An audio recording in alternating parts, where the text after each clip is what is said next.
पनिया बोलिला चलो संगे हमार धनिया उठा गंगा में लगाला लीला निमन पनिया बुलबम बुल के बनारा कट जाई सब दुखवा सारा झूली खुशियां से भर जाई संगे जिंदगी संवर जाई कि मन में जब जब चाहबू तू सब गुरु जी से पुर जाई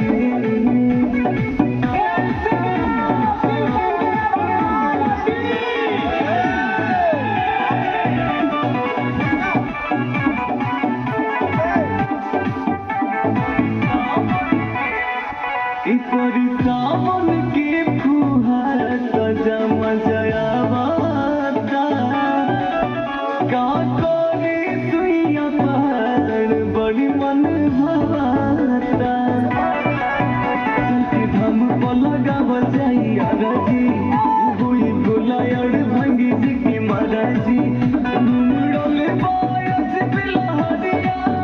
गह गह करे देव घर नगरिया ये झोली खुशियां से भर जाई संग जिंदगी संवर जाई कि मन में जवन जवन चाहबू तू शिव गुरु जी से पुर जाई